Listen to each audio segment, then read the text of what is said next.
ನಮಗೆ ನೋಡ್ರಿ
ಬಟ್ಟಾ ಚಾರ್ಜ್ ಎಷ್ಟಿದೆ?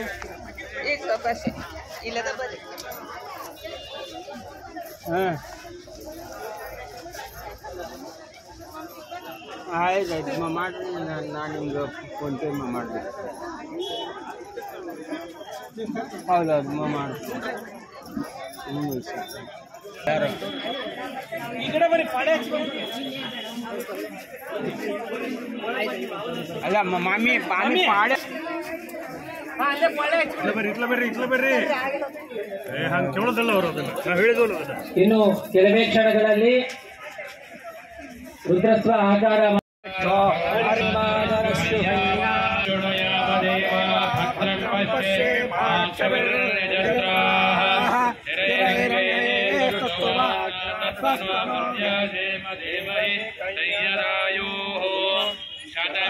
ಶರದೋ ಅಂತೆ ದೇವಾಯುರ್ಗಂಧೋ अदितिर्जौरदितिरन्तरिक्षमदितिर्माता च पिता च पुत्रः विश्वे देवा अदितिर्योक्ते सन्दृशे देव्या संयोक्ते सन्दृशे अस्मभ्यग्न शिवो भाव नमस्ते अस्तु विद्युते नमस्ते स्तनयुतये नमस्ते यदस्तमेहासे ततो नो अभयं कुरु शरणकरप्रयाभ्यो यन्नकशुभ्यां स्वामित्रिमयेन जगत्यावः पूर्णाहुतो विनियोगः ॐ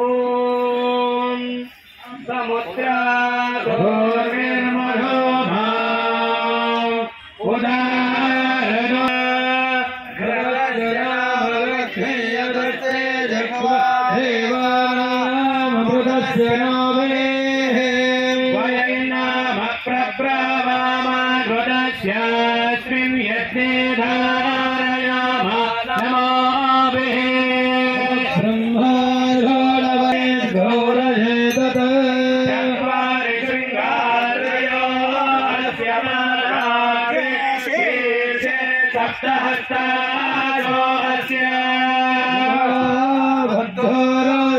भक्तोरवेति महादेवो मध्या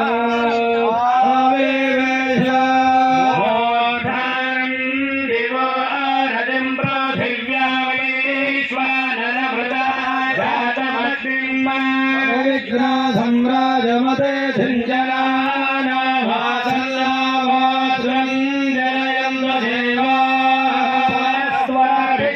रुद्रापसभस्वन्दतां परब्रह्मणा वसुनीतयज्ञे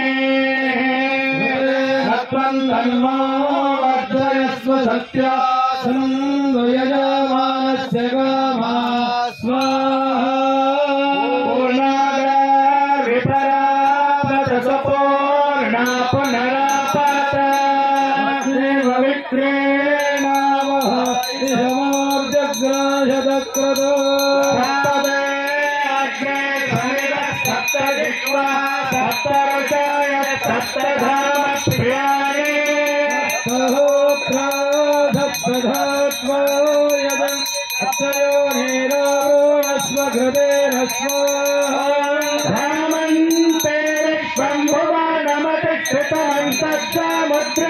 भुवनमतिकृतमन्तस्समुद्रेरुभ्यन्तरायोचे अपामने केतमिते रामो तत्त्वमस्य मम जो मन्त्रन्तवोर्यं स्वाहा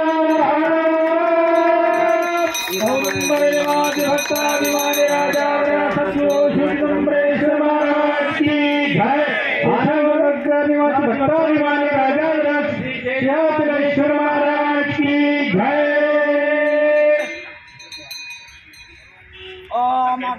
ओजस्तमे प्रभस्तमे ओजस्तमे विभयस्तमे कृतस्तमे गुणस्तमे गुणस्तमे गुणस्तमे रामस्तमे सुदस्तमे गुणस्तमे भक्तमे गम्यगम्बन्दाम प्राणस्तमे पानस्तमे व्यानस्तमे सूतमे किस्तंच महाधीतंतमे वाक्तमे मनस्तमे चक्षुष्टमे श्रोत्रन्तमे दक्षस्तमे वरन्तमे रतेन गम्बन्दाम भुजस्तमे सहस्तमे आत्मातमे तनुस्तमे कर्मतमे वर्मतमे इंगातमे तीर्थमे परमोद्घोषणे शरीरवचमायस्तमे धरातमे यज्ञेन गम्बन्दाम धरिष्ठनिन्दमाधिपत्यन्तमे भण्डस्तमे भागस्तमे अमस्तमे अम्भस्तमे जयमातमे महिमातमे वरिमातमे प्रतिमातमे द्राजिमातमे बोधिमातमे रुद्रञ्चमे रुद्रस्तमे यज्ञेन कल्पन्ताय स्वाहा प्रसवाय स्वाहा पिताय स्वाहा कृतभे स्वाहा वसभे स्वाहा हरपतये स्वाहा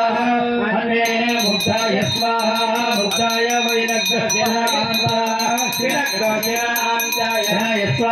स्वाहा प्रजापतये स्वाहा यन्ते रामित्राय यन्तास्यमानः ऊर्जे स्वाविष्टे स्वा प्रजानान्ताधिपत्याय आयुर्यज्ञेन कल्पतां प्राणो यज्ञेन कल्पतां चक्षुर्यज्ञेन कल्पतां श्रोत्री यज्ञेन कल्पतां वायुर्यज्ञेन कल्पतां मनोयज्ञेन कल्पतां आत्मा यज्ञेन कल्पतां पृथ्वी यज्ञेन कल्पतां ब्रह्मा यज्ञेन कल्पतां यज्ञो यज्ञेन कल्पतां चतुर्यज्ञेन कल्पतां गस्वा यज्ञेन कल्पतां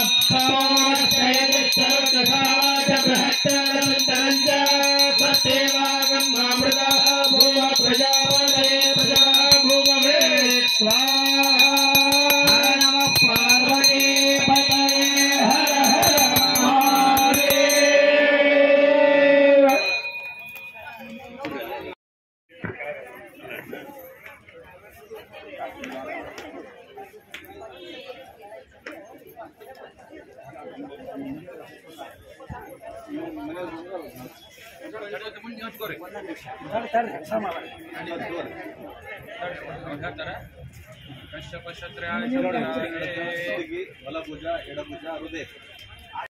पूर्णमदः पूर्णमिदं पूर्णात् पूर्णमुदच्यते पूर्णस्य पूर्णमादाय पूर्णमेवावशिष्यते शान्ति शान्ति शान्तिः प्रविशन्ति ये विद्यामुपासते ततो भूय शिवते मोयवोरित्याय रताः अन्यदेवार्विद्यया न्यदाहुरविद्यया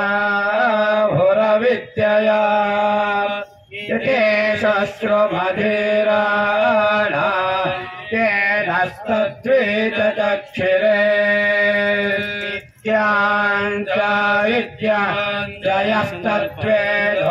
विद्याञ्जयस्तद्वेदोपयज्ञासः विद्यया मृत्युं तीर्त्वा विद्ययामृतमश्नुते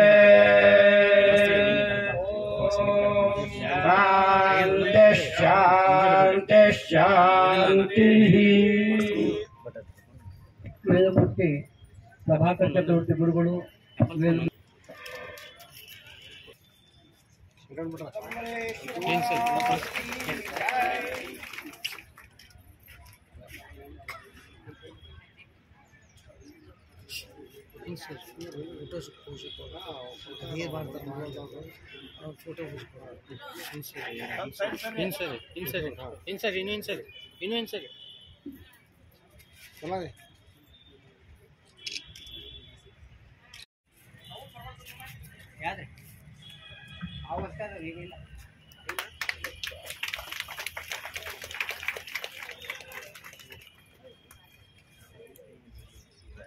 ನಮ್ಮ ಸಮಿತಿಯ ಉಪಾಧ್ಯಕ್ಷರಾದ ಶ್ರೀ ಅರವಿಂದ್ ಕುಲಕರ್ಣಿ ಅವರಿಗೆ.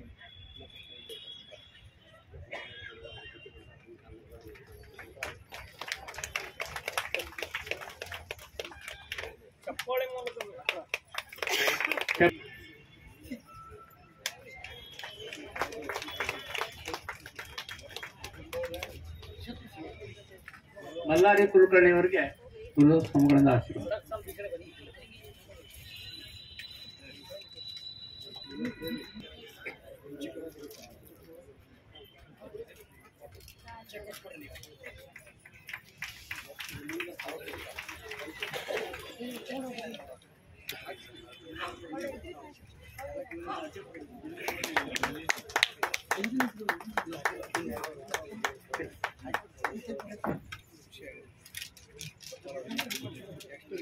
ಮುಂದೆ ಇವರು ನೆಕ್ಸ್ಟ್ ಗುರುಪ್ರಸಾದ ಶಾಮಿಯಾನ ಅಂತೇಳಿ ನಮ್ಮ ಇನಾಮದಾರವ್ರು ಇದ್ದಾರೆ. ಈ ಇನಾಮದಾರ್ ಅವರಿಗೆ ಬಟ್ ವಿಶೇಷವಾಗಿ ಅವನಿಗೆ ಅನುಗ್ರಹ ಮಾಡಬೇಕು ಅಂತ ಹೇಳಿ ಕೇಳ್ಕೊಳಿಕತ್ತೀನಿ. ಇನಾಮದಾರ್ ಅಂತ ಹೇಳಿ ರಮೇಶ್ ಇನಾಮದಾರ್ ಅಂತೇಳಿ ಜೋರಾಗಿ ಚಪ್ಪಾಳಿ ತಟ್ಟಬೇಕು ಅಂತಂದು ಹೇಳ್ಬೇಕು. ಏರ್ಫೋರ್ಸ್ ಇಂಡಿಯನ್ ಏರ್ಫೋರ್ಸ್ನೊಳಗ ಸಾರಿ ದಯವಿಟ್ಟು ಕ್ಷಮಿಸಿ, ಇಂಡಿಯನ್ ಏರ್ಫೋರ್ಸ್ನಾಗ ಅದು ಅಲ್ದ ಆಶಾ ಸುಗರು ಬಂದು ಬರ್ಬೋದು.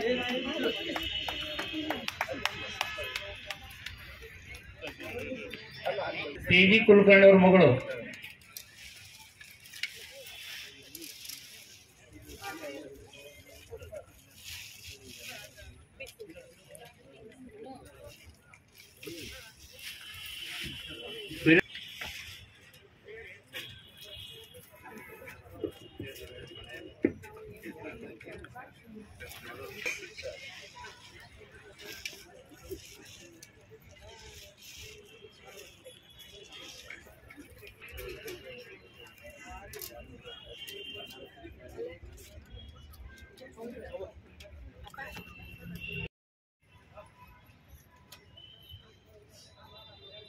ವಂದೇಹಂ ಸಚ್ಚಿದಾನಂದ ವಿಗ್ರಹಂ ಶಾಂತಮೌಯಂ ಭಕ್ತಚಿಂತಾಭಿಶಮನಂ ವಿಶೇಷಾಚಲ ಸತ್ಸುರ.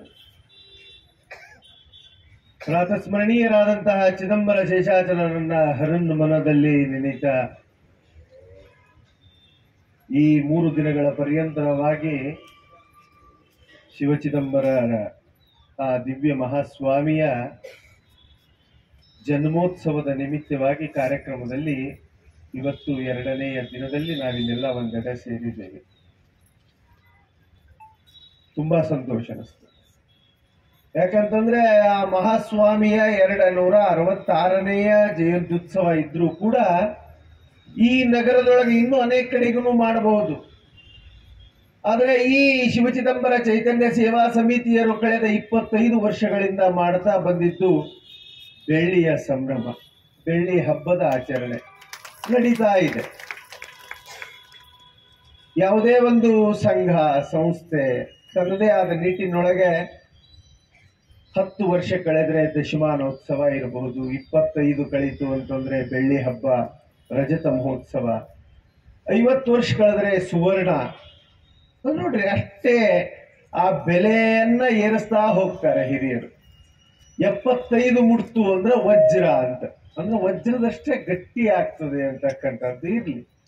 ಹಾಗೆ ಈ ಸೇವಾ ಸಮಿತಿಗೆ 25ನೇ ವರ್ಷದ್ದು ಪ್ರತಿ ವರ್ಷವೂ ಆಚರಣೆಯಂತೆ ಹಿಂದಿನ ದಿವಸ ಮೆರವಣಿಗೆ ಆಗ್ತಿತ್ತು, ಬಂದು ಚಿದಂಬರನ ಕೂಡಿಸ್ತಿದ್ರಿ. ಅವತ್ತು ಸಂಗೀತ ಸೇವಾದಿಗಳ ನಡೀತಿದ್ದು ಪ್ರತಿ ವರ್ಷದಂತೆ. ಮರುದಿವಸ ಆಖ್ಯಾನ, ಸತ್ಯ ಚಿದಂಬರ ವೃತ, ಹೀಗೆ ಎಲ್ಲವೂ ನಡ್ಕೋತಾನೆ ಇತ್ತು. ಕೇವಲ ಹುಬ್ಬಳ್ಳಿ ನಗರದೊಳಗಷ್ಟೇ ಅಂತ ಅನ್ಕೋಬೇಡ್ರಿ, ಪ್ರತಿ ಹಳ್ಳಿ ಒಳಗೂ ಕೂಡ ನಾಳೆ ಚಿದಂಬರನ ತೊಟ್ಲಕ್ಕೆ ಹಾಕೋದು, ಪ್ರಸಾದ ವಿನಿಯೋಗ ನಡೀತಾನೆ ಇರ್ತದೆ. ಯಾಕೆ ಅಂತಂದ್ರೆ ಮಹಾಸ್ವಾಮಿ ಆತ, ಪೂರ್ಣ ಬ್ರಹ್ಮಾವತಾರಿ. ಪುನರಪಿ ನಿನ್ನ ಜನನ ಪ್ರತಿ ವರ್ಷವೂ ಆಗಬೇಕು ಅಂತೇಳಿ ನಮ್ಮ ಭಕ್ತರ ಅದು ಒಂದು ಕೋರಿಕೆ. ಅದಕ್ಕಾಗಿ ಯಾವ ಮನುಷ್ಯ ಮತ್ತೆ ಹುಟ್ಟಿ ಬರ್ತಾನ, ಅವನ ಸಾನ್ನಿಧ್ಯ ಎಲ್ಲಿ ಅದನೋ ಅಲ್ಲಿ ಅಧರ್ಮ ಇಲ್ಲ. ಸಮ ತಿಳ್ಕೊಳ್ರಿ. ನಾಳೆ ದಿವಸ ನೀವೆಲ್ಲ ಸೇರಿ ತೊಟ್ಲಕ್ಕೆ ಯಾಕೆ ಹಾಕ್ತೇವಿ? ಆ ಮನುಷ್ಯ ನಮ್ಮೊಳಗೆ ಮತ್ತೆ ಬರ್ಲಿ, ಇರ್ಲಿ. ಯಾವುದೇ ಮಹಾತ್ಮರಿರ್ಲಿ, ಪುಣ್ಯ ಪುರುಷರಿರ್ಲಿ, ಮತ್ತೆ ತೊಟ್ಲಕ್ಕೆ ಹಾಕ್ತೇವೆ ಅವ್ರನ್ನ. ಈಗ ಹನುಮಂತನ ಹನುಮ ಜಯಂತಿ ದಿವಸ ಮತ್ತೆ ಹಾಕ್ತೇವೆ ತೊಟ್ಲು. ಯಾಕ? ನೀ ನಮ್ಮ ಒಟ್ಟಿಗೆ ಇರಪ್ಪ, ನೀರು ಪ್ರತಿ ವರ್ಷವೂ ಇದ್ದಂಗಿರು, ಬಾಲ್ಯಾವಸ್ಥೆ ಒಳಗೆ ಇರು ನೀನು ಅಂತೇಳಿ ತೊಟ್ಲಕ್ಕೆ ಹಾಕಿ ನಾವು ಸಂಭ್ರಮಿಸ್ತೇವೆ. ಯಾಕಂದ್ರೆ ಅವನ ಅಗಾಧವಾದಂತಹ ಶಕ್ತಿ ನಮ್ಮ ಮೇಲೆ ಆ ಕಿರಣ ಸ್ವರೂಪವಾಗಿ ಬೀಳಿ ಅನ್ನೋ ಉದ್ದೇಶ ಹಿರಿಯರಿಗಿದ್ದಕ್ಕಾಗಿ ತೊಟ್ಲನ್ನ ಹಾಕೋ ಕ್ರಮ, ಜನ್ಮೋತ್ಸವವನ್ನ ಮಾಡೋ ಕ್ರಮ. ಅದು ಮುಗಿದ ನಂತರ ಇನ್ನು ಬೇರೆ ಕಡೆ ಈ ಗುರುಲವಸರು ಹಂತಲ್ಲೆಲ್ಲ ಮಹಾಸ್ವಾಮಿ ಇದ್ದ ಕಾಲದಿಂದಲೂ ಕೂಡ ರಥೋತ್ಸವವನ್ನ ಮಾಡೋದು, ವಿಜೃಂಭಿಸೋದು, ಅದು ಒಂದು ಕ್ರಮ ನಡ್ಕೋತ ಬಂದಿದೆ. ಶೈವಾಗಮೋತ್ಸವ ಇರಬಹುದು. ಹೀಗೆ ಇಲ್ಲೇ ಈ ನಗರದೊಳಗೆ ಮಾಡ್ತಾ 25 ವರ್ಷಗಳ ಪರ್ಯಂತರವಾಗಿ ಮಾಡ್ಕೋತ ಬಂದಿದ್ರು. ಈ ವರ್ಷ ವಿಶೇಷವಾಗಿ ಆಚರಣೆ ಮಾಡೋಣ ಅಂತೇಳಿ ಆ ಸಮಿತಿಯಲ್ಲಿರ್ಬೋದು ಭಕ್ತರೆಲ್ಲರೂ ಸೇರಿ ಚಿಂತನೆ ಮಾಡಿದಾಗ ಮೊದಲನೇದಾಗಿ ಹೋಮ ಧೂಮ ಹವಿಸ್ಸನ್ನ ನೀಡುವುದರ ಮುಖಾಂತರವಾಗಿ ದೇವಾನುದೇವತೆಗಳೆಲ್ಲರ ಆವಾಹನ ಆದ. ಹೀಗಾಗಿ ಅದನ್ನ ಮಾಡಬೇಕು. ಅದರ ನಿಮಿತ್ತವಾಗಿರ್ತಕ್ಕಂತಹ ಬಂದಂತಹ ಭಕ್ತರಿಗೆ ಅನ್ನದಾನ ವಿಶೇಷವಾಗಿರ್ತಕ್ಕಂಥ ಆ ಅನ್ನದಾನಾದಿಗಳ ಸೇವೆ ಇರಬಹುದು, ಅಥವಾ ಸಂಗೀತ ಸೇವಾದಿಗಳಿರಬಹುದು, ನಾಮ ಜಪ ಇರಬಹುದು, ಅಥವಾ ನಿನ್ನೆ ದಿವಸ ರಾತ್ರಿ ಅಮೋಘವಾಗಿ ನಡೆದಂತಹ ಆ ಏನು ಚಿದಂಬರ ದರ್ಬಾರ್ ನೋಡ್ಲಿಕ್ಕೆ ಎರಡ ಕಣ್ಣು ಸಾಲ್ವು ಅನ್ನಿಸ್ತದೆ. ಯಾಕಂತಂದ್ರೆ ನಿತ್ಯವೂ ಜಂಜಾಟ ನಮ್ಗೆಲ್ಲರಿಗೂ ಇರೋದೇ. ಏತನ್ನ ಮಧ್ಯೆ ಆ ಚಿದಂಬರನ ಕಡೆಗೆ ನಮ್ಮ ಗಮನ ಯಾವಾಗ ಅನ್ನೋದು ಪ್ರಶ್ನೆ ಹಾಕ್ಕೊಳ್ರಿ. ಕೆಲವೊಂದನ್ನ ಇಲ್ಲೇ ಪ್ರಶ್ನೆ ನಾವೇ ಹಾಕೊಂಡು ಉತ್ತರಾನು ಕಂಡುಕೊಳ್ಳೋ ಈ 3 ದಿವಸಗಳ ಕಾಲ. ಹೀಗಾಗಿ ಏನ್ ಮಾಡಿರ್ತಾರೆ ಸಮಿತಿಯವರು, ಅನೇಕ ಮಹಾತ್ಮರನ್ನ ಪುಣ್ಯ ಪುರುಷರನ್ನ ಕರೆಸಿ ಅವ್ರ ಮುಖಾಂತರವಾಗಿ ನಿಮಗೆ ಹೇಳಿಸೋದಿರ್ಬೋದು. ಹೋಮದ ಮುಖಾಂತರವಾಗಿ ಅದರ ಹವಿಸ್ಸನ್ನ ಅರ್ಪಣೆ ಮಾಡಿ ಆ ಹೋಮದ ಏನು ಶಕ್ತಿ ಬರ್ತದೆ ಆಶೀರ್ವಾದ ಪುರಸ್ಸರವಾಗಿ ನಿಮ್ಗೆಲ್ಲ ನೀಡ್ಲಿ ಅನ್ನೋದಿರ್ಬೋದು. 1 2 ಹೇಳ್ತೇವೆ ಇದ್ದಾರೆ ಹಿರಿಯರು. ಆ ನಾಮ ಜಪ ಸುಲಭವಾಗಿ ಆತನ ಕಡೆಗೆ ಮುಟ್ಟತಕ್ಕಂತಹ ಏಕೈಕ ಮಾರ್ಗ, ಸಾಧನ. ಅವರು ಕೇಳ್ಕೊತಾರೆ, ರಾಜಾರಾಮರ ಅಭಂಗದಲ್ಲಿ ಬರ್ತದೆ, ಐಸಾದೇಯಿ ವರದಾನ. ಜಗತ್ತಿನೊಳಗೆ ಮತ್ಯಾವನು ಏನು ಅವ್ರು ಕೇಳ್ದಂಗೆ ಯಾರು ಕೇಳಿಲ್ಲ ಅನ್ನಿಸ್ತದೆ ನಮಗೆ ಒಂದೊಂದ್ಸಲ. ಒಂದ್ ವೇಳೆ ಭಗವಂತ ಮಹಾಸ್ವಾಮಿನ ಸಾಕ್ಷಾತ್ತಾಗಿ ಬಂದು ನಮ್ಮ ಎದುರಿಗೆ ನಿಂತಿದ್ರೆ ನಾವೇನು ಕೇಳ್ತಿದ್ವೋ ಏನೋ. ನನ್ನ ಬರೇ ಸ್ಕೂಟರ್ ಅದನ್ನೋ, ಕಾರ್ ಬೇಕೋ ಸ್ವಾಮಿ ಅಂತ ಕೇಳ್ತಿದ್ವಿ. ಇಲ್ಲ ಬಂಗಾರ ಕೇಳ್ತಿದ್ವೋ, ಬೆಳ್ಳಿ ಕೇಳ್ತಿದ್ವೋ, ಬಾಡಿಗೆ ಮನೆಯೊಳಗಿದ್ದ ನೀ ಸ್ವಂತ ಮಾಡು ಅಂತ ಹೇಳಿ. ಅಂದ್ರೆ ನಮಗ್ ಸಂಸಾರಸ್ಥರ ತಾಪತ್ರಯಗಳ ಸರಮಾಲೆ ಹಾಕೊಂಡ ಹುಟ್ಟಿರ್ತೇವೆ, ಹಂಗ ಬದುಕ್ತಾನೆ ಇರ್ತೇವೆ. ಒಂದಾದ ಕೂಡ ಇದನ್ನ ಮಂಕುತಿಮ್ಮನ ಕಗ್ಗದೊಳಗ DVG ತುಂಬಾ ಮುದ್ದಾಗಿ ಬರೀತಾರೆ. ಹೆಂಗದ ಸಂಸಾರ ಮನುಷ್ಯಂದು. ಕೆರೆದು ಹುಣ್ಣಾಗಿಪುದು ಕಪಿಯು, ಕೆರೆದು ಹುಣ್ಣಾಗಿಪುದು ಕಪಿಯು, ಕೊರತೆಯೊಂದನು ನೆನೆದು ಮನದಲ್ಲಿ ನರಕವ ನಿಲ್ಲಿಸಿ ಧರೆಯೆಲ್ಲವನ್ನ ಶಪಿಸಿ ಬದುಕುವುದೇ ಮಂಕುತಿಮ್ಮ ಅಂತ ಹೇಳಿ ಅವ್ರ ಕಗ್ಗದೊಳಗೆ ಬರ್ಕೊಡ್ತಾರೆ. ಏನಪ್ಪ ಇದ್ರ ಅರ್ಥ ಅಂತಂದ್ರೆ, ಒಂದು ಮಂಗ್ಯ ಏನಿರ್ತದೆ ಅದಕ್ಕೊಂದು ಎಲ್ಲೋ ಬಡದು ಹುಣ್ಣಾಗಿರ್ತದೆ ಅಂತ ಅರ್ಥ. ಹರ ಮುಂದೆ ಎಲ್ಲೋ ಅದಕ್ಕೆ ಬಡಿತದೆ, ಅದು ಹುಣ್ಣಾಗಿರ್ತದೆ. ಇನ್ನೇನು ಹಪ್ಪಳಿ ಗಟ್ಟಿ ಅದು ಒಣಗಬೇಕು. ಅದು ವ್ರಣ ಏನಿರ್ತದೆ ಹುಣ್ಣು ಬತ್ತಿ ಹೋಗ್ತಿರ್ತದೆ, ಅಂದ್ರೆ ಅದು ಸುಮ್ಮನೆ ಕೊಡಲ್ಲ, ಮತ್ತದನ್ನ ಕಿತ್ಕೋತದ, ಮತ್ತೆ ಗಾಯ ಮಾಡಕ್ ಹೋಗ್ತದ. ಅದ್ರದ್ದೊಂದು ಸ್ವಭಾವ. ಹಂಗೆ ನಮಗೇನಾಗ್ಯದ ಮನುಷ್ಯ ಮಾತ್ರರಿಗೆ ಅಂತಂದ್ರೆ, ಏನೆಲ್ಲ ಸಮೃದ್ಧಿ ಇದ್ರೂ ಕೂಡ ಅದನ್ನ ನೆನೆಸ್ಲಿಕ್ಕೆ ಹೋಗಲ್ಲ ನಾವು. ಏನದೋ ಅದ್ರಾಗ ತೃಪ್ತಿ ಇಲ್ಲ ನಮಗೆ. ನನಗೆ ಮೈಕ್ ಸಿಕ್ಕದಂತ ಈ ವಿಷಯ ಹೇಳ್ತೇನೆ ಅಂತ ಅನ್ಕೋಬೇಡ್ರಿ. ಪ್ರತಿಯೊಬ್ಬರ ಜೀವನದೊಳಗೆ ನೆನಪಿಸ್ಕೊಳ್ರಿ ನೀವು. ಏನದ ಅದ್ರೊಳಗಿಲ್ಲ ನಮಗ್ ತೃಪ್ತಿ, ಯಾವುದು ಇಲ್ಲೋ ಅದ್ರೊಳಗೆ ನಾವು ಅತೃಪ್ತಿಯನ್ನ ಕಾಣೋ ಹೊತ್ತೊಳಗಿರ್ತೀವಿ. ಕೊರತೆ ಎಂದನು ನೀನು ನೆನೆದು ಮತ್ತೆ ಅದನ್ನ ನೆನೆಸೋದ ನನಗೆ ಅದು ಇದ್ದಿದ್ರೆ ಚಲೋ ಆಗ್ತಿತ್ತು ನೋಡು, ಅದು ಇದ್ದಿದ್ರೆ ಚಲೋ ಆಗ್ತಿತ್ತು, ಅದು ಇಲ್ಲ ನೋಡು ನನ್ನ ಕೊರತೆ. ಅದನ್ನ ನೆನಪಿಸ್ಕೋತ ಕೂಡದು.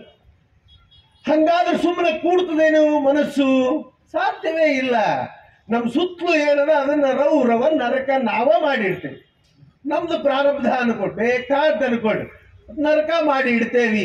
ಕಟ್ಟ ಕಡೆ ಹಿಂಗ ಬದುಕಿದ್ರ ಅದಕ್ಕೆ ಜೀವನ ಅಂತಾರೇನು ಅಂತೇಳಿ ಮಂಕುತಿಮ್ಮನ ಕಗ್ಗದೊಳಗೆ ಅವ್ರು ಕೇಳ್ಯಾರ. ಇರ್ಕೋವಲ್ ಅಂದ್ರೆ ಹೇಳೋ ತಾತ್ಪರ್ಯ ಇಷ್ಟ.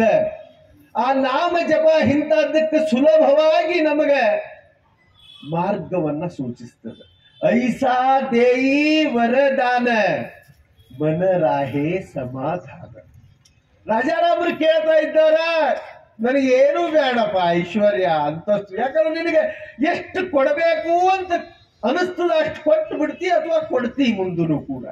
ಮತ್ತ್ಯಾಕೆ ನಾನು ಅದನ್ನು ಕೇಳಿ ಸಣ್ಣವಾಗಲಿ ಒಂದು ಏನೆಲ್ಲ ಕೊಟ್ಟರು ಕೂಡ ಮನಸ್ಸು ಅಂತದ್ದೇನದಲ್ಲ ನಂದು, ಅದನ್ನು ಸಮಾಧಾನವಾಗಿ ಇಟ್ಟಂತದ್ದು ಬುದ್ಧಿ ಕೊಡೋದು ಎಂತ ಮಾತು. ಮನ ರಾಹೇ ಸಮಾಧಾನ. ಒಂದು ಕ್ಷಣ ಅಲ್ಲ, ಯೋಗ ಮಾಡ್ಲಿಕ್ಕತ್ತೇನ್ರಿ, ಯಾಕೆ ಜೀವನದೊಳಗೆ ನನಗೆ ಸಮಾಧಾನ ಶಾಂತಿ ಬೇಕಾಗ್ಯದ.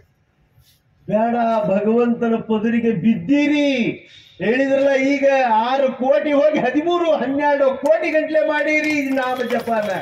ಉದ್ಧಾರ ಆಗದ ಏನು ಮಾಡ್ತೀರಿ? ವರಿಗೆ ಹಚ್ಚ್ರಿ ಚಿದಂಬರನ ಹತ್ರ.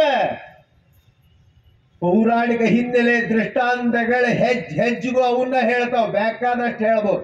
ಈ ಹೇಳ್ತಾ ಕೂದ್ರೆ ಬೇಡ ತನಕನೂ ಹೇಳ್ಬೋದು, ಅಷ್ಟು ದೃಷ್ಟಾಂತಗಳವ. ಆದ್ರೆ ಅವನ್ನೇನ್ ಮಾಡ್ತೀವಿ ಅಂದ್ರೆ ಕೇಳಿ ಈ ಕಿವಿಯಿಂದ ಕೇಳಿ ಈ ಕಿವಿಗೆ ಬಿಡ್ತೇವೆ. ಹಂಗಾದ್ರೆ ಜೀವನ ಅಲ್ಲ ರೀ, ಗಟ್ಟಿಗೆ ಹಚ್ಚಿ ನಿಲ್ಲಬೇಕಾಗ್ತದೆ. ಪೌರಾಣಿಕ ಹಿನ್ನೆಲೆ ಸಣ್ಣದ ತಗೊಳ್ರಿ. ವಸ್ತ್ರ ದಾನ ಮಾಡಿದ, ವಸ್ತ್ರವನ್ನ ದಯಪಾಲಿಸಿದ ಅಂತ ಹೇಳಿ ಬರ್ತದೆ. ಕೃಷ್ಣ ಪರಮಾತ್ಮ ದ್ರೌಪದಿ ಎಲ್ಲಿ ತನಕ ಗಂಡಂದ್ರಿಗೆ ಶೆಡ್ ಹೊಡೆದು ಕೇಳಿದ್ಲು, ದಿಗ್ಗಜ ದಂತಿಗಳಾಗಿ ನಿಂತುಕೊಂಡಿರಲು 5 ಜನ ಪಾಂಡವರು ಅನಿಸ್ಕೊಂಡಿರಲು ನನ್ನ ಮಾನವನ್ನ ಕಾಪಾಡ್ಲಿಕ್ಕೆ ಆಗ್ಲಿಲ್ಲ ಅಂದ್ರೂ ಭಗವಂತ ಬರಲಿಲ್ಲ. ಎಲ್ಲಾನು ನಂದದ ಬುದ್ಧಿ ಅದ, ಅದನ್ನೆಲ್ಲ ಹಿಡ್ಕೊಂಡ್ಲು. ಗಟ್ಟಿಗೆ ಹಿಡ್ಕೊಳ್ಳಿಕ್ಕೆ ಹೋದ್ಲು, ಆವಾಗೂ ಇಲ್ಲ ವಸ್ತ್ರ ಪ್ರದಾನ. ಕಟ್ಟ ಕಡೆಗೆ ಕೃಷ್ಣ ನಂದು ಮುಗೀತು ಅಂತ 2 ಕೈ ಎತ್ತಿದಾಗ ಭಗವಂತ ಓಡೋಡಿ ಬಂದ, ವಸ್ತ್ರವನ್ನ ನೀಡಿದ ಅಂತ ಹೇಳಿ ಬರುವಂತದ್ದು. ಅಂದ್ರೆ ಎಲ್ಲಿ ತನಕ ನಾನ್ ನೋಡ್ಕೋತೀನಿ ಬಿಡು ಅನ್ನೋದು. ಮತ್ತೆ ಭಗವಂತ ಅಲ್ಲೇನದರಿ ಕೆಲಸ? ನಾನೇ ಮಾಡ್ತೇನೆ, ನಾನೇ ಶ್ರೇಷ್ಠ ಇದ್ದೇನೆ ಅಂದಾಗ ಮಾಡ್ಕೊಳಪ್ಪ ಅಲ್ಬೋದಲ್ಲ ಅಮ್ಮ. ಅದಕ್ಕಾಗಿ ಹೇಳ್ತೇನಿ, ನನ್ನ ಹತ್ತಿರೋದೆಲ್ಲ ನಿಂದಪ್ಪ, ನೀನೇ ನೋಡ್ಕೊಳ್ಳಪ್ಪ ಅನ್ನೋ ಆರ್ಥ ಧ್ವನಿಯನ್ನ ನಾವು ಆ ಭಗವಂತನ ಪಾದಾರವಿಂದಗಳಿಗೆ ಇಟ್ಟು ಬಿಟ್ರೆ ಏನೆಲ್ಲ ಹಸನು ಮಾಡ್ತಾನ ಅದನ್ನ ಕಂಡುಕೊಳ್ಳಿಕ್ಕೆ ಆಗ್ತದೆ ನಾವು. ಆದ್ರೆ ಅಂತ ಬುದ್ಧಿ ನಮಗೆ ಬೇಕು. ನಾಮ ಜಪದಿಂದ ಜೀವನ ಉಜ್ವಲತೆ ಆಗ್ತದ? ಒಂದು ಪ್ರಶ್ನೆ. ಹೇಳಿದ್ವಲ್ಲ, ಒಂದಲ್ಲ, ಲಕ್ಷ ಅಲ್ಲ, ಕೋಟಿ ಗಂಟಲೆ ಮಾಡೇವಲ್ರಿ ನಾಮ ಜಪ. ನಮ್ಮ ಜೀವನ ಉಜ್ವಲತೆ ಆಗ್ತದ ಅಂತ ಹಲವರು ಪ್ರಶ್ನೆ ಕೇಳ್ಬೋದು. ಹಾಗೇ ತೀರ್ತದ ಅಂತೇಳಿ ನನ್ನ ನಿದರ್ಶನ ಹೇಳ್ತೀನಿ ನಾನು. ಯಾವ ಚರಿತ್ರೆನೂ ಅಲ್ಲ ಇದು. ಅಪ್ರಕಾಶಿತ ಲೀಲಾದೊಳಗಿಂದ ಹೇಳಿ ಇಲ್ಲ, ಚಿದಂಬರ ಚರಿತ್ರೆ ಒಳಗಿಂದ ಅಲ್ಲ, ನನ್ನ ಜೀವನದೊಳಗ ನಡೆದಂತ ಒಂದು ಸತ್ಯ ಘಟನೆ. ಸಣ್ಣದಿದ್ರು ಅದು ತುಂಬಾ ಮಾರ್ಮಿಕತೆ. ನಾಮ ಜಪ ಉದ್ಧಾರ ಮಾಡ್ತದ ಅನ್ನೋದು ಪ್ರಶ್ನೆಗೆ ನಂದು ಉತ್ತರ ಇದೆ. ಏನಾಗಿತ್ತು ಅಂದ್ರೆ, ನಮ್ಮ ಜಾತ್ರೆ ನಡೀತದೆ, ಅಗಡಿ ಚೈತ್ರ ಅಂತಾನೆ ಕರೀತಾರೆ, ಎಲ್ಲರಿಗೂ ಗೊತ್ತಿದ್ದಿದ್ದು, ಅದ್ರ ಬಗ್ಗೆ ಹೇಳಲಿಕ್ಕೆ ಹೋಗಲ್ಲ. ಪ್ರತಿ ವರ್ಷ ಯುಗಾದಿಯಾಗಿ 15 ದಿವಸಕ್ಕೆ 6 ದಿನಗಳ ಪರ್ಯಂತರವಾಗಿ ಭಕ್ತರೆಲ್ಲ ಬಂದು ಆನಂದವನ್ನ ನಿಂತುಕೊಂಡು ನಡೆಸುವಂತ ಕಾರ್ಯಕ್ರಮ. ಶೇಷಾಚಲ ಸದ್ಗುರುಗಳ ಜಯಂತಿ ಉತ್ಸವ ನಡೀತದೆ. ಅದ್ರ ಮುನ್ನ 1 ತಿಂಗಳು 1.5 ತಿಂಗಳು ನಾವು ಕೆಲವೊಂದು ಭಾಗದೊಳಗೆ ಸಂಚಾರ ಮಾಡ್ತೇವೆ. ಅಜ್ಮಾಸ್ ಕರ್ನಾಟಕ ತುಂಬೆಲ್ಲ ಮಾಡ್ತೇವೆ.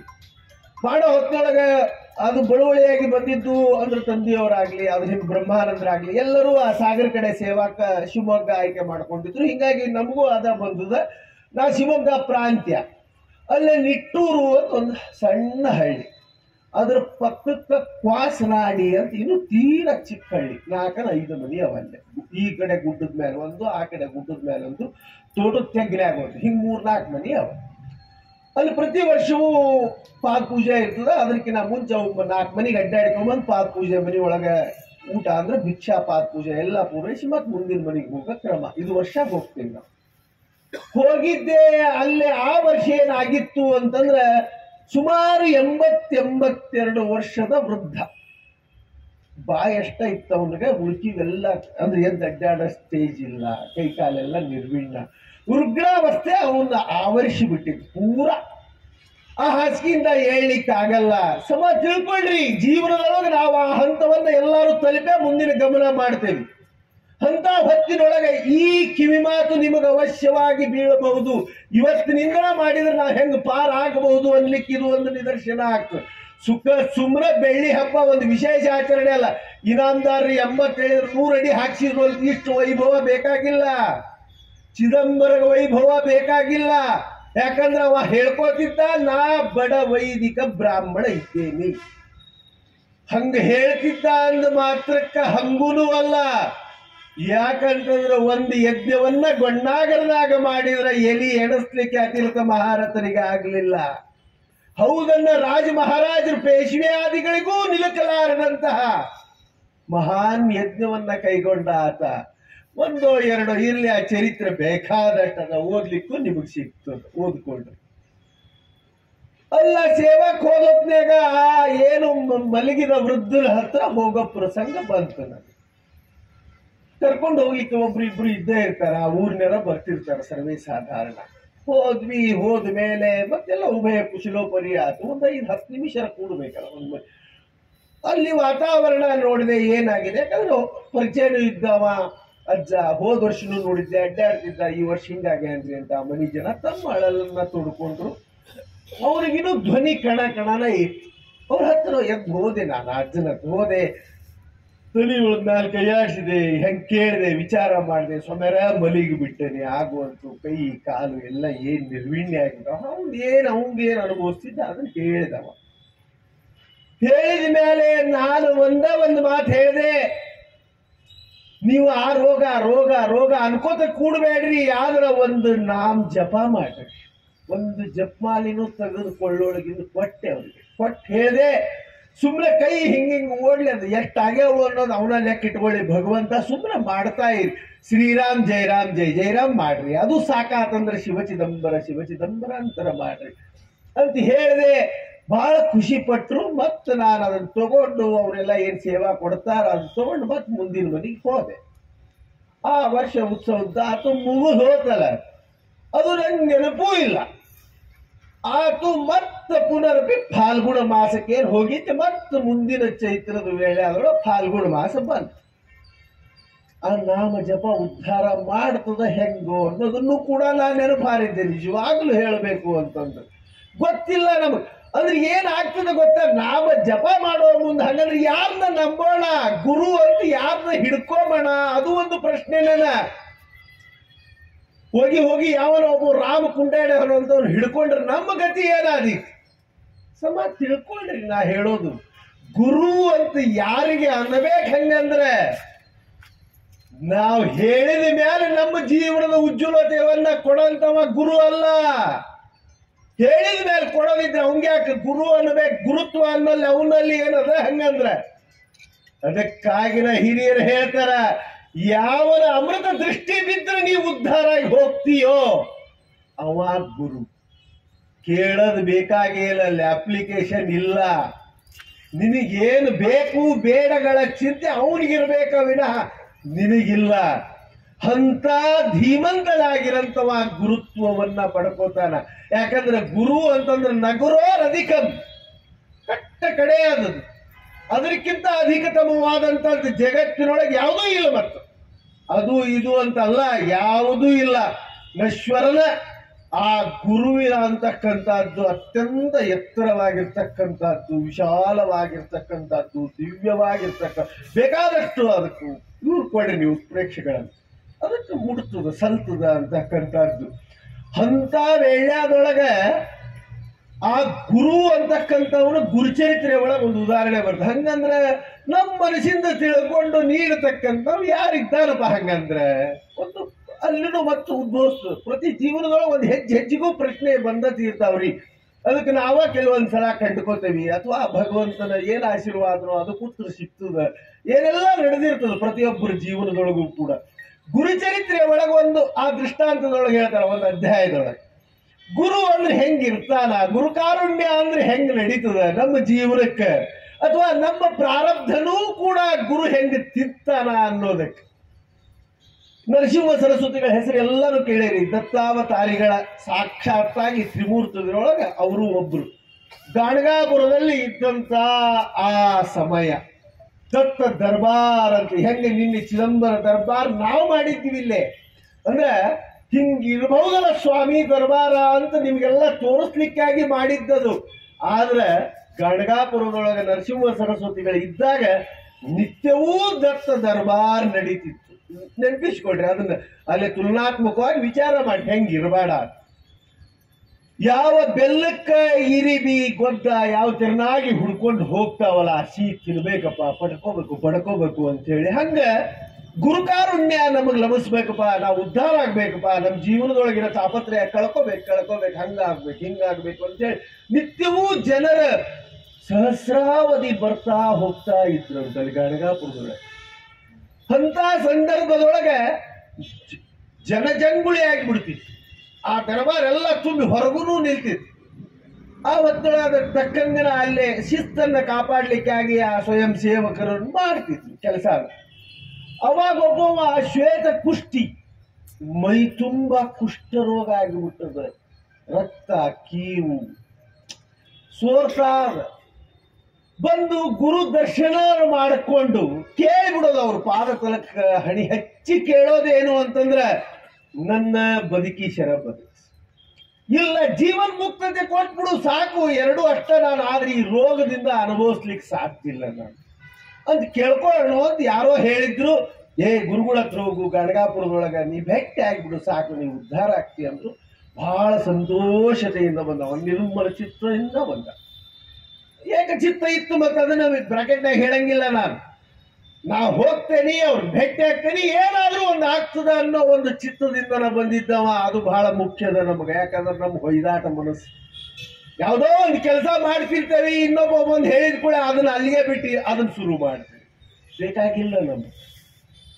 ಏನು ನಮ್ಮ ತಲೆ ಒಳಗೆ ಬಂದು ಆ ಗುರುವಿನ ಬಗ್ಗೆ ಅಣತಿಯಂತೆ ಮಾಡ್ತಾ ಇದ್ದೇವೆ, ಅದಕ್ಕೆ ಮುನ್ನುಗ್ಗ ಸ್ಥಿತಿ ನಮ್ದಾಗಬೇಕು. ಇರ್ಕೋಲ್ಲ.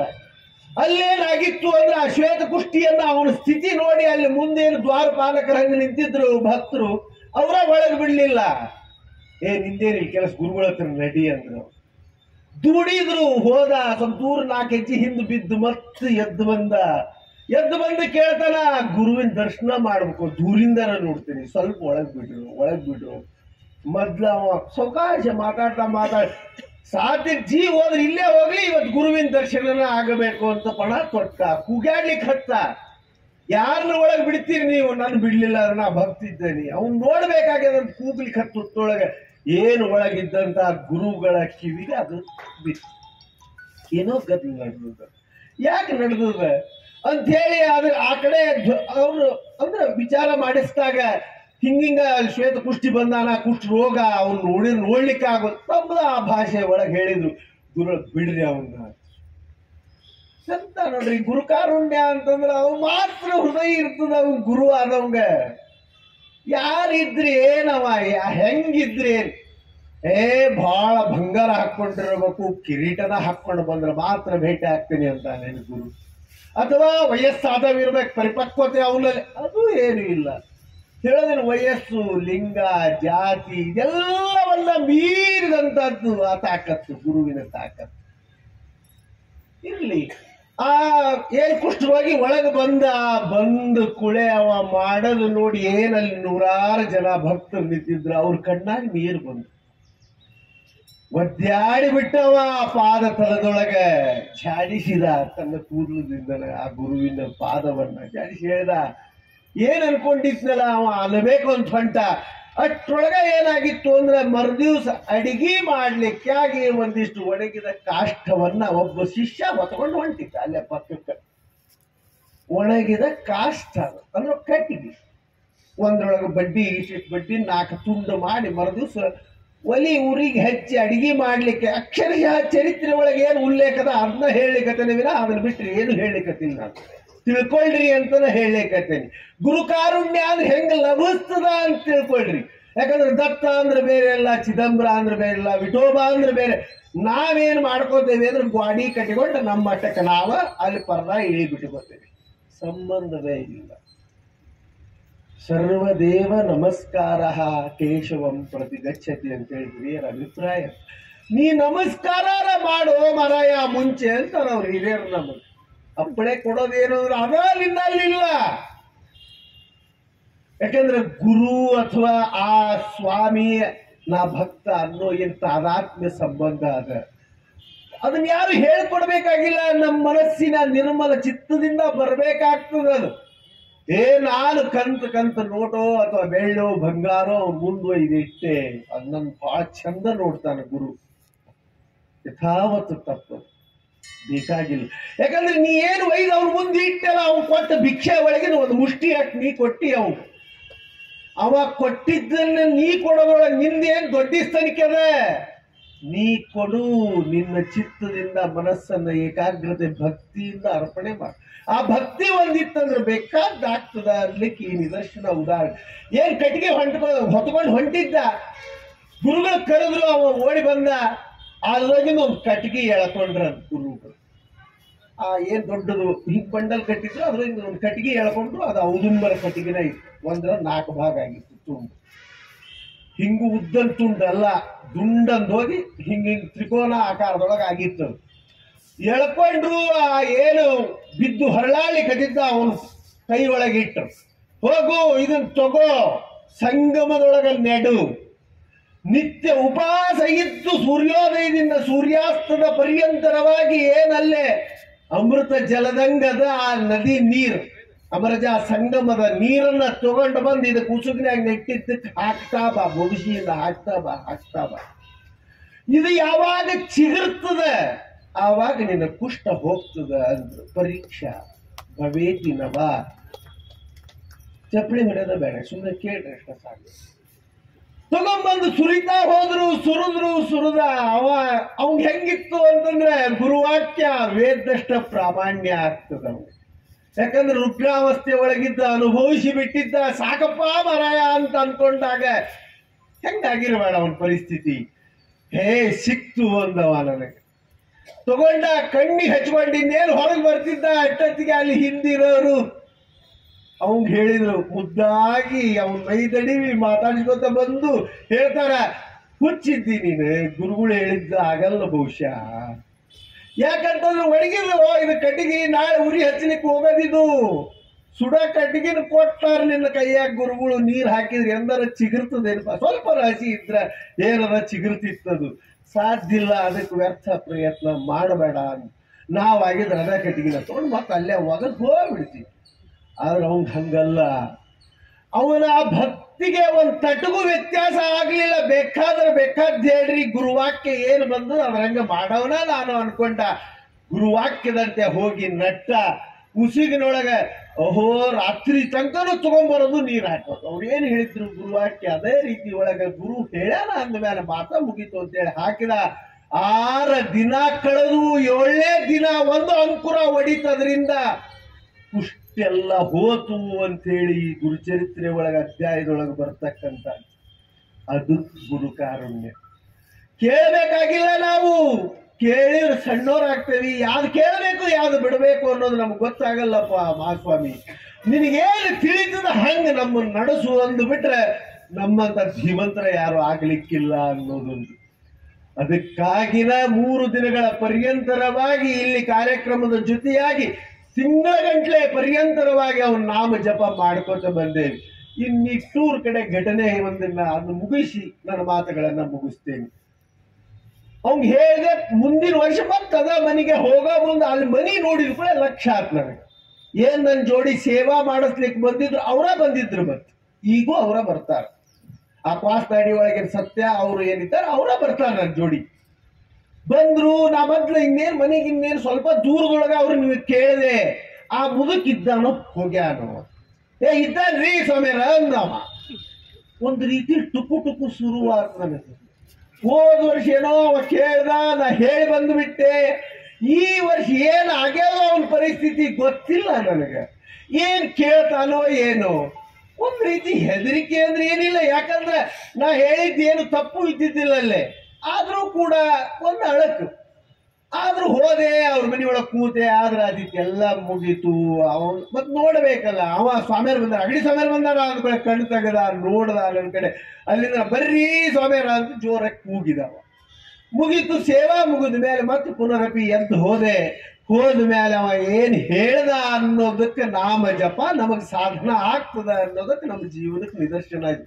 ಅವ ಹೇಳ್ದ, ನೀವ್ ಹೇಳ್ದಂಗ 1 ವರ್ಷ ಆಗಿರ್ಬಹುದು ನೋಡ್ರಿ ಸ್ವಾಮಿಯರ, ಜಪ ಮಾಡ್ಲಿಕ್ಕತ್ತೇನಿ.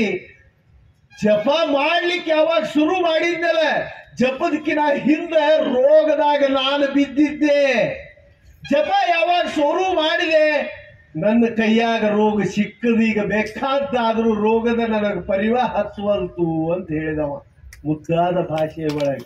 ಹೇಳೋ ತಾತ್ಪರ್ಯ ಇಷ್ಟ. ಮಾರ್ಜಾಲ ನ್ಯಾಯ ಅಂತ ಸಂಸ್ಕೃತ ಒಳಗೆ ಕರೀತಾರೆ. ಏನು ಅಂತಂದ್ರೆ, ಬೆಕ್ಕು ಅದ ಬಾಯಿ ಅದ ಹಲ್ಲಿನಿಂದ ಮಗುವನ್ನ, ಏನು ತಾನ ಹೆತ್ತ ಮಗುವನ್ನ, ಸಣ್ಣ ಮರಿ ಏನಿರ್ತಾವ ಬೆಕ್ಕಿನ ಮರಿಗಳು 7 ಕಡೆ ಸ್ಥಳ ಚೇಂಜ್ ಮಾಡ್ತಂತ. ಅದ್ರದ್ದು ಒಂದು ವೃತ್ತಿ, ಪ್ರವೃತ್ತಿ. 7 ಕಡೆ ಚೇಂಜ್ ಮಾಡಿದ ಮೇಲೆ ಆ ಮಗು ದೊಡ್ಡದಾಗಿರ್ತದೆ, ಕೈ ಬಿಡ್ತದೆ ಆಟ ಆಡ್ಲಿಕ್ಕೆ. ಅಲ್ಲಿ ತನಕ ಅದ್ರ ಮುಷ್ಟಿ ಒಳಗೆ ಹಿಡ್ಕೊಂಡಿರ್ತದೆ. ಅಂದ್ರೆ ಸ್ಥಳದಿಂದ ಸ್ಥಳಕ್ಕೆ ತಗೊಂಡು ಹೋಗ್ಲಿಕ್ಕೆ ಅದ ಹಲ್ಲು ಅದ ಬಾಯಿ. ಅಟ್ಟದಿಂದ ಅಟ್ಟಕ್ಕೆ ಹಾರಿದ್ರು ಕೂಡ ಬೇಕಾದಷ್ಟದ ಜಿಗಿದ್ರು ಆ ಮರಿಗೆ ಏನು ಆಗಲ್ಲ, ಹಲ್ಲು ಹತ್ತದಿಲ್ಲ ಅದಕ್ಕೆ. ಆದ್ರೆ ಅದ ಇಲಿ ಒಂದು ಅಡ್ಡಾಡ ಮುಂದೆ ಹೋಗಿ ಹಿಡಿತು ಅಂದ್ರೆ ಅದ ಬಾಯಿ ಅದ ಹಲ್ಲು. ಇಲಿ ಒದ್ದಾಡ್ಕೋತ ಅಲ್ಲೇ ಬಿದ್ದಿರ್ತದೆ. ಇದು ಮಾರ್ಜಾಲನ್ಯ ಅಂದ್ರೆ. ಹೇಳೋ ತಾತ್ಪರ್ಯ ಏನಿಲ್ಲೇ ಅಂತಂದ್ರೆ, ಯಾವಾಗಿದ್ರೂ ರೋಗದೊಳಗ ನಾವು ಸಿಗ್ಬಿದ್ವಿ ಅಂತಂದ್ರೆ ಇಲಿ ಆದಂಗ ಆಗ್ತೇವಿ. ಅದ ನಾಮ ಜಪದೊಳಗ ಸಾಧನಾದೊಳಗೆ ನಾವು ಬಿದ್ವಿ ಅಂತಂದ್ರೆ ಬೆಕ್ಕಿನ ಮರಿಯಾಗಿ ಆ ಬೆಕ್ಕಿನ ಬಾಯಿಯೊಳಗಿನ ಮರಿ ಆಗ್ತೇವಿ ಅಂತಕ್ಕಂಥದ್ದು ಇದರ ತಾತ್ಪರ್ಯ ಅದ ಅಂತಕ್ಕಂಥ ಮಾತನ್ನ ಹೇಳ್ತಾ, ನಾಮ ಜಪ ಅವ್ರು ಹೇಳ್ದಂಗ ಹೋದ ವರ್ಷ ಅನೌನ್ಸ್ ಮಾಡಿದ್ರಿ ರಜತ ಮಹೋತ್ಸವದ ನಿಮಿತ್ತ, ಅದಕ್ಕೆ ಮಾಡು ಅಂತ ಗಂಟೆ ಬಿದ್ರು, ಮಾಡಿಬಿಟ್ವಿ. ಸಮಿತಿಯರು ಹೇಳ್ಯಾರ ಅಂತ ಮಾಡೋದಲ್ಲ, ನಮ್ಮ ಜೀವನಕ್ಕೆ ಅದು ಬೇಕಪ್ಪ. ನಮ್ಮ ಜೀವನದ ಜೊತೆಗಾರ ಆಗಿ ಅದು ಇರಬೇಕು. ನಾಮ ಜಪ ಅಂತಕ್ಕಂಥದ್ದು ನಿರಂತರವಾಗಿ ನಡಿಬೇಕು. ಯಾವಾಗರ ಒಂದು ಸಲ ಮಾಡಿ ಕೈ ಬಿಡೋದಲ್ಲ, ಹಿಂಗೇನಾರ ಅದ ಅಂತೇಳಿ ಮಾಡೋದು ಅಲ್ಲ. ಆ ಜಪ ಈ ಜಪ ಅನ್ನಬೇಡ್ರಿ, ಒಟ್ಟು ಯಾವುದರ ಇರ್ಲಿ. ಹೇಳಿದ್ವಲ್ಲ, ನೀವ್ ಹೇಳ್ದಂಗ ನಾವು ಶಿವಚಿದಂಬರ ಅಂದ್ರೆ ಇದನ್ನ ಬೇಕಾದಿರ್ಲಪ್ಪ, ಮೊದ್ಲು ಮಾಡೋದು ಕಲಿ. ಅದ್ರ ಪದರಿನೊಳಗೆ ಬೀಳ್ರಿ, ನೀವು ಉದ್ಧಾರ ಆಗೋದ್ರೊಳಗೆ 2 ಮಾತೇ ಇಲ್ಲ. ಅಂತ ಮಹಾಮಹಿಮ ಇದ್ದಾನ ಚಿದಂಬರ, ಪೂರ್ಣ ಬ್ರಹ್ಮಾವತಾರಿ ಇದ್ದಾನ. ಉಳಿದೆಲ್ಲ ಅವತಾರಗಳ ಮಾಲಿಕೆ ನೋಡಿದ್ರೆ ಯಾರ ಶತ್ರು ಅಂತಕ್ಕಂಥದ್ದು ಮರ್ತನ. ಆದ್ರೆ ಇದು ಹಂಗಿಲ್ಲ. ಮನಸ್ಸು ಪರಿವರ್ತನೆ ಮಾಡಂತ ತಾಕತ್ ಯಾರಿಗಾದ್ರೂ ಇದ್ರೆ ಅದು ಚಿದಂಬರ ಮಹಾಸ್ವಾಮಿ ಅವತಾರದ ಹಿನ್ನೆಲೆ ಅದ. ಅದೆಲ್ಲ ನಿಮಗೆ ಗೊತ್ತಿದ್ದದ. ಆ ಹಂತ ಶಿವಚಿದಂಬರರು ಇನ್ನೂ ಹಿತೋಪತಿಶಯವಾದಂತ ಆಯುರಾರೋಗ್ಯ ಭಾಗ್ಯಾದಿಗಳನ್ನ ಕೊಟ್ಟು ಕಾಪಾಡಬೇಕು. ಈ ಭಾಗಕ್ಕ ಹುಬ್ಬಳ್ಳಿ ಅಂದ್ರೆ ಒಂದು ಗಂಡು ಮೆಟ್ಟಿದ ಸ್ಥಳ. ಸಮಾಜ ತಿಳ್ಕೊಳ್ರಿ ನಾ ಹೇಳೋ ವಿಷಯ. ಹುಬ್ಬಳ್ಳಿ ಅಂತಂದ್ರೆ ನಿಮ್ಮನ್ನ ನೋಡಿ ಹಳ್ಳಿ ಒಳಗೂ ಅನುಕರಣೆ ಮಾಡಂತ ಸ್ಥಿತಿ ಇದ್ದಂತ ಪ್ರದೇಶ ಇಲ್ಲೇ. ಅದಕ್ಕಾಗಿ ಮುಂಬರಂತ ವರ್ಷದೊಳಗೆ ಚಿದಂಬರ ಜಯಂತಿ ಉತ್ಸವ ಹೆಂಗಾಗಬೇಕು ಅಂತಂದ್ರೆ ಇತರರಿಗೂ ಮಾದರಿ ಆಗಂಗ ನೀವು ಮಾಡ್ಲಿಕ್ಕತ್ತೀರಿ, ಮುಂದೂ ಮಾಡ್ರಿ ಅಂತಕ್ಕಂಥ ಮಾತನ್ನ ಹೇಳ್ತಾ ಆ ಶಿವಚಿದಂಬರ ಶೇಷಾಚಲರು ನಿಮ್ಮೆಲ್ಲರಿಗೂ ಆಶೀರ್ವದಿಸ್ಲಿ ಅಂತ ತಿಳ್ಕೊಂಡು ಹೇಳಿ ನನ್ನ ಮಾತುಗಳನ್ನು ಮುಗಿಸ್ತಾರೆ. ಉಳಿಸಾದುಡಂ ಸಾಕೆಣುವ ಉಪವಾಸಿ ತಂಗಳು ಉಳಿಸಾದುಡಂ ಸಾಕೆಣುವ ಉಪವಾಸಿ ಶೃಂಗಾರ ಸಂಗಾತಿ ಬೇಕು ಉಂಡವರಿಗೆ ಬಂಗಾರ ಪದವಿ ಪ್ರತಿಷ್ಠೆ ಬೇಕಾ ಬಳಿಕ ಹಿಂಗದ ಎದೆ ಚಿಲುಮೆ ಅಂತ ಹೀಗೆ